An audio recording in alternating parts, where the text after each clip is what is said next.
Français alors. Mesdames, Messieurs, bonjour à toutes et tous. Un mot simplement pour vous souhaiter la bienvenue à IMT Nord Europe, qui est donc une école très jeune, puisqu'elle a été créée au 1er janvier 2017, dans un contexte, école très jeune, avec le paradoxe qu'elle a une longue histoire, puisqu'elle a été créée par fusion d'une école qui avait 140 ans et d'une qui avait 30 ans, école des mines de Douai d'un côté, école des télécommunications de Lille de l'autre. Et puis elle s'est appelée brièvement, pendant quelques années, IMT Lille-Douai, dans une logique un peu de juxtaposition.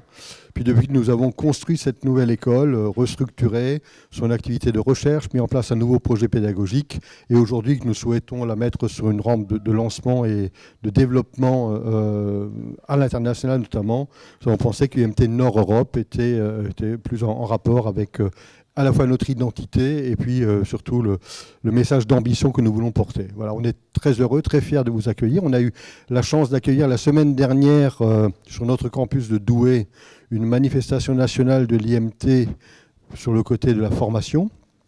Et puis cette semaine, voilà, on complète la boucle et on est très, très heureux, cette fois-ci, un événement international autour de la thématique recherche. Donc merci Jean-Philippe d'avoir pensé à nous, de nous avoir proposé d'accueillir cet événement.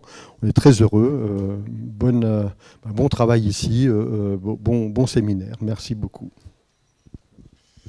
Merci Alain. Alors je vais embrayer en français aussi, tant qu'on y est, pour dire deux mots sur l'IMT. Qui n'apprendront pas forcément grand-chose à ceux qui sont personnels de l'IMT, mais il n'y a pas que des personnels de l'IMT qui assistent au séminaire aujourd'hui dans la salle ou à distance. Donc l'IMT, je vais reprendre un petit peu les mots d'Alain, c'est quelque chose d'assez jeune puisque ça a été créé aussi en 2017. Et même si on remonte très loin en arrière, c'est un peu l'héritier du groupe des écoles des mines et du groupe des écoles télécom, ce qui nous amène à il y a 30 ans, disons.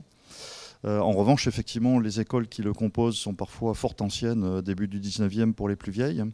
Donc vous avez ici la carte des écoles avec en bleu clair les écoles qui font partie de l'établissement EPSCP-IMT et puis dans d'autres couleurs les écoles qui sont associées ou affiliées.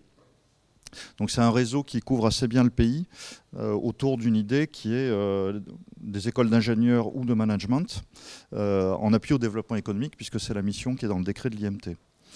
Donc en chiffres, au périmètre EPSCP, c'est 13-14 000 étudiants. C'est un gros millier de doctorants en ordre de grandeur habituel, 1100 disons à peu près. C'est un peu moins de 5000 diplômes décernés chaque année à des étudiants. C'est 1100 chercheurs et enseignants-chercheurs et personnel technique. Et comme vous pouvez le voir, une recherche qui s'appuie beaucoup sur les contrats, alors contrats européens, contrats de subvention nationale et contrats avec l'industrie, et qui est assez productive en termes de dépôt de brevets comme de publications scientifiques. Donc c'est une typologie qui est quand même assez différente d'une université, même si on a la taille à peu près d'une petite université qui serait répartie sur le territoire. Et donc le colloque d'aujourd'hui, ça s'inscrit dans une organisation de thèmes nationaux de recherche transverse à l'ensemble des écoles qui sont définis en plan stratégique. Aujourd'hui, on est sur un colloque qui touche à réseau et Internet des objets. Et donc vous allez avoir 3 sessions qui vont vous donner un échantillonnage de ce qui se fait à l'IMT et qui sont complétées par une trentaine de posters dans le hall que je vous engage à aller voir pour ne pas vous limiter uniquement aux interventions orales qui sont forcément en nombre très limité sur une journée. Et je peux déjà vous annoncer que le 31 mars, on aura un colloque sur risque et cybersécurité, donc avec des liens avec le colloque d'aujourd'hui, puisqu'il y a le lien cybersécurité. Je ne sais pas encore dire la localisation en revanche. On essaiera de le clarifier dès que possible. Voilà. Et je vais tout de suite passer la parole à Jamal, qui va vous présenter un panorama des recherches à l'IMT dans le champ réseau et Internet des objets.